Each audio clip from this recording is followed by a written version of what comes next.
What's up, guys? It's Gothic, and today we are back with our Asagao Academy playthrough, and I think this is the last episode of PBG, so let us get started. After that whole incident, things returned mostly to normal. No, rather than normal, it was more like things calmed down. A river that was no longer floating. Flooding, not floating. Flooding, not floating. A few weeks passed, during which we took our first real test of the term. Thankfully, I scored a 95, high enough to keep my scholarship and provide a buffer for the rest of the year. The Asagao Strikers played their first game without PBG, and they managed to win. The entire school celebrated, except for PBG, who watched the game from his dorm window. I wonder how he felt. In all other respects, he was back to the PBG we all knew and loved. It was the day after the game that he approached me. Hana. PBG. What's up? He stared at me for a few seconds, not saying anything. I cocked my head to the side. PBG, you there? I'm there. I was wondering if you... I nodded, trying to get him to finish his sentence. You will? I don't even know what you're talking about. Oh, right. So there's this game that's coming out soon, and they're doing a midnight release for it. It's a really cool game. It's about these little animals living in a village together, and you can come join it and live with them. Do you want to come with me? What do you do with the animals? In the game, you befriend them and go fishing and fossil hunting, and there are festivals. You can decorate your house and wear different outfits. It's cute. That sounds like something you'd be into. I'll say, I think you'll like it too. Plus, I wanted to say thank you for what you did with me at the hot springs. So what do you think? Well, sure. I'll just be keeping you company? Yeah, I guess. He glanced away from me, looking troubled. Was something else wrong? Okay, cool.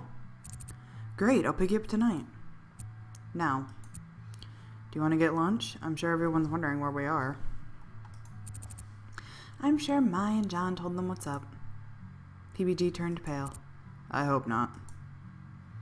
What was up with him today? He came to pick me up right on time as planned. When I opened the door, Mai poked her head out from the top of her bunk. Hey, what's up? Going somewhere? Oh, PBG. Mai glanced from me to him and back again. I looked away. I hadn't told her because, well, it never came up. How can you talk about something if it doesn't come up in conversation? Have fun. You better bring her back safely or I'll stab you with a lance made of toothpicks. Yes, ma'am. We stepped out into the dark night and I instantly started shivering. How cold was it out here? Below freezing? I didn't bring a real jacket with me. But I didn't have a heavy jacket for this kind of weather yet, so there was nothing I could do about it. Instead, I kept my mouth shut and tried to hide my trembles as we headed for the train station. Hey. Where is this game store, by the way? It's a local one in the city. I like to go to it when I can support them. Also, they have a puppy there. You're not allergic to dogs, are you? No, I love them. I always wanted to adopt one. We had one at home, and I miss him so much. Really? That must have happened after I left. It happened because you left. I was sad, so my parents bought me a dog for Christmas. What's the dog's name? It's a him, and that's not important. Tell me. No, that's fine. Tell me. There's really no reason. PBG. Haru.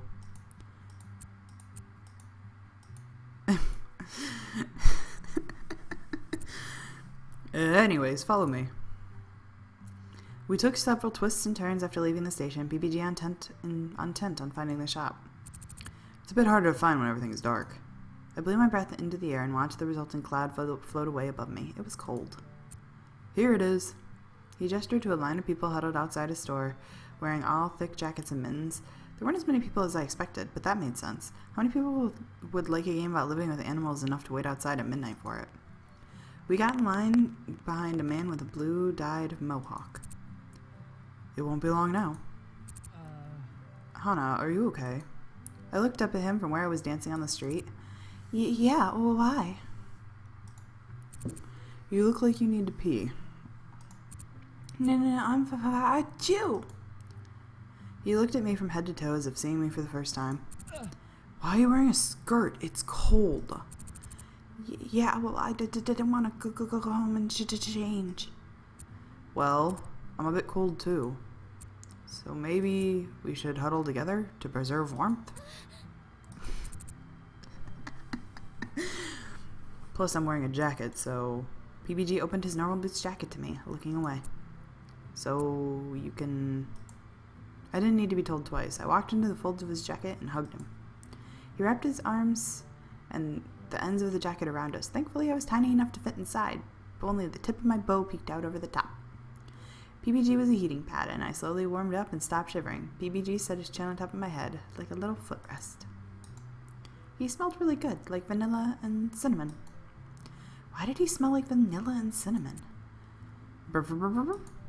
PBG tried to talk to me, but with one side of my face against his chest and the other against his jacket, I could barely understand him. It sounded like his mouth was full of marshmallows. What? Brr, brr, brr, brr, brr. Sure. Brr. We stood there in silence for a while, then PBG's chin started wiggling on top of my skull. It felt really good, like he was giving me a massage or something. His beard was tickling me. And then I realized he was talking to me, and I just couldn't hear him. I nuzzled into his chest, and he stopped talking for a bit. Then he started rubbing my back. What was he saying? Was I supposed to answer? I stayed where I was, and the seconds ticked away. Oh. His head lifted off the top of mine, and he opened his jacket to look down at me. The line moved. It looks like we can go in and get our games. Yeah. Inside. Yes, let's go. Wait. Our games? It must have been a slip of the tongue. PBG approached the register while I examined the games on the shelf just to the side of it. I had no idea what most of them were, but there were several I was interested in. One had pictures of cows on it, another a group of teenagers like they were lost in a city. These were all games for the handheld I had, but when I looked at the price tags, I balked. There was no way I could get one anytime soon. Dejected, I went to stand with PBG at the counter. Here's your order, Mr. Buttergamer. Oh, I pre-ordered too. You did? You did? You did. Sorry, here's another copy. Thanks. PBG paid the man and we left the store with games in hand. As we went back to the train station, I side-eyed him.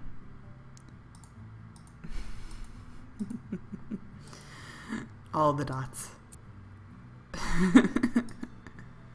Oh my god. Stop with the dots. What? Nothing. We made it to the station just as the train was loading and managed to sprint inside just in time. That was close, but at least we're inside. And look, we got the whole carriage to ourselves. He spread his arms out wide and the plastic bag he had rustled. He looked at the bag as if surprised. Oh, right. He pulled out one copy of the game and held it out to me. What?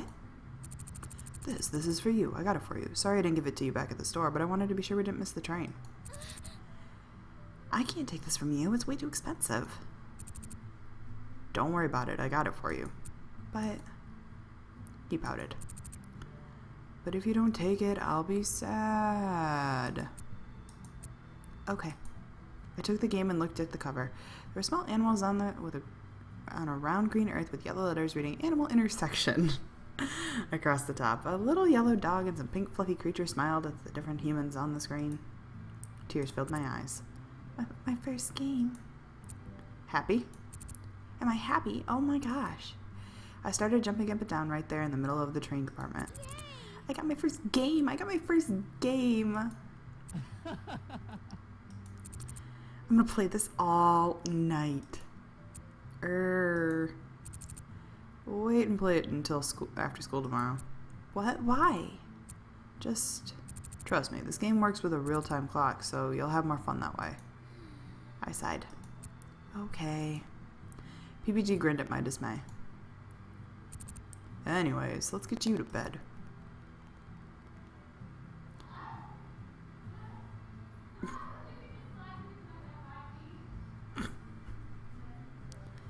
Oh, children. PBG walked me to the front of the girls' dorm like a true gentleman. Why did you ask Hannah? Why? My God. Anyway, when we got to the door, he hesitated. Hey, Hannah. Yes? Do you think... He trailed off, staring at me. I smiled at him. Do I think what? Never mind, it was nothing. Thanks for coming with me tonight. No problem. He pulled the door open and waved me inside. My lady? Why, thank you. I giggled. Seriously, thank you. This means more to me than you know. I mean, it's nothing really. See you later. Good night, PBG. Bye. Night, Hannah. When I got back to the room, I was already asleep. I changed quietly and climbed into bed, game in hand. I couldn't wait to play it tomorrow. I slipped underneath my pillow and snuggled into bed. What a wonderful night.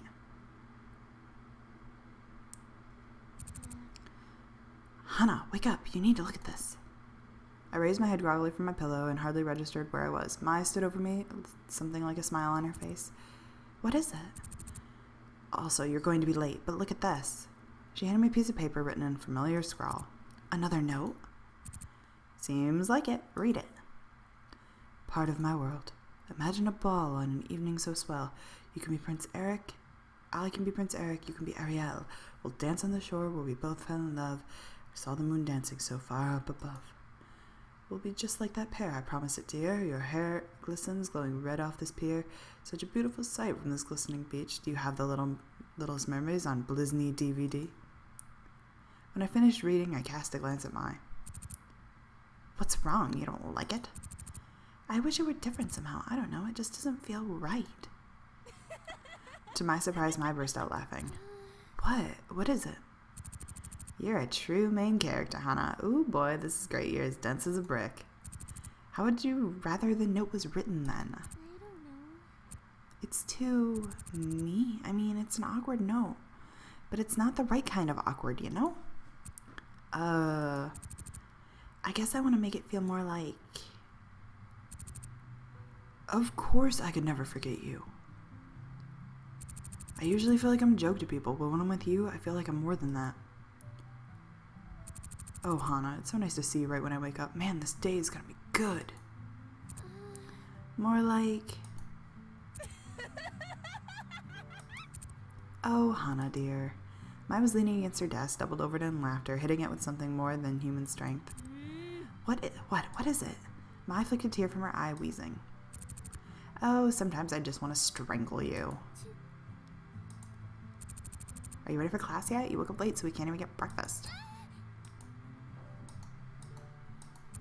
I'm ready. I was unpacking my backpack before class that morning when, to my astonishment, Ian approached me and began a conversation. Hannah. My good friend, how are you? I squinted at him. Fine. How are you? Oh, I'm doing well. In fact, my tournament training has been going better this year than ever before. I just landed in the top 20 highest scores for Japan, and at number 20, but still. And, how are you doing with your training? Yeah. Fine. I smiled brightly at him, one hand on my treasured phone. Damn, foiled again. I cocked my head to the side, unsure what exactly he was talking about. You mark my words, Hannah Mizuno, I will win this tournament. And when I do, you can bet I will idly mock you the next time I see you in the cafeteria. He went back to his desk, and I slumped down with a huff. Luke leaned over to high-five him, and Ian shot him a look mean enough to kill a pea plant. I smiled, a small feeling of pride blooming in my chest. Still, there were only 2 weeks left until the tournament. I had to keep up my practice, or Ian would make good on that threat. My hand hovered over the paper, pen in hand. How was I supposed to go about this? I never rejected anybody. I wasn't the kind of girl people usually went after. Moreover, this guy, whoever he was being a little creepy. I didn't want to say anything that would make him angry, especially considering how many times he'd come to our room unseen in the middle of the night. What if he waited for me one more night, and when I got up to use the bathroom? I shuddered. I definitely didn't want to hurt his feelings. After 15 minutes, I had a reply I kind of liked. Sir, thank you for these notes. They're very sweet. However, I would prefer if you no longer sent me any. Please stop giving me these notes. Best, Hannah. It was nothing fancy, but hopefully it was good enough. My dad always said, when saying no, don't give a reason. People tried to argue you out of things when you gave reasons, sometimes even if you didn't. But no means no, and it was much harder to argue with that. With a lump in my throat, I placed the note into an envelope, sealed it, and taped it to the front of my door. That was that then. What a weight off my mind. After everything PBG went through with the team, it was no wonder he would be cheering them on at every game. I sat next to him, watching his legs tense and twitch as Jeff and Dean sprinted down the field.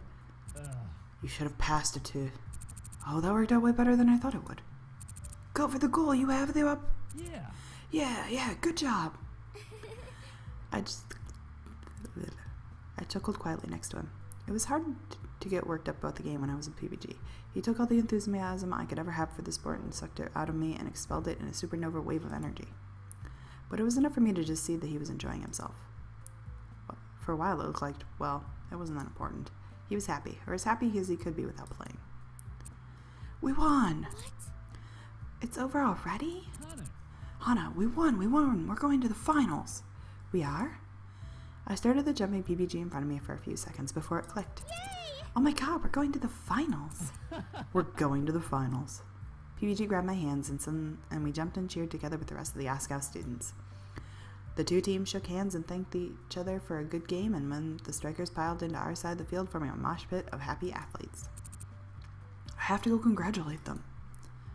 He disappeared into the crowd immediately. Excuse me, sorry. I forcefully shoved my way out of the stands, which was harder than it sounded. I hated being so damn short. By the time I came out, PPG was being hugged by all of his teammates. I giggled. I'm so proud of you all. You nailed it. Yeah. We wouldn't have been able to do it without you, bro. Bro. Maybe I should give them a moment?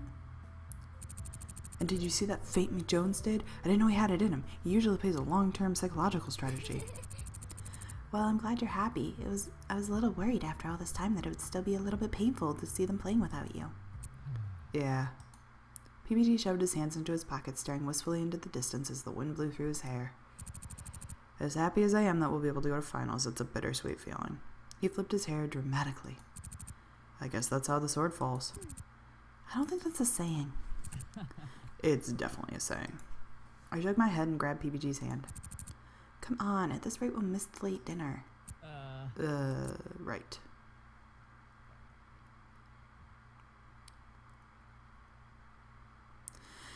I shot awake with a jolt, staring at our door from across the room. Hana, did you hear that? I nodded, then realized she couldn't hear me.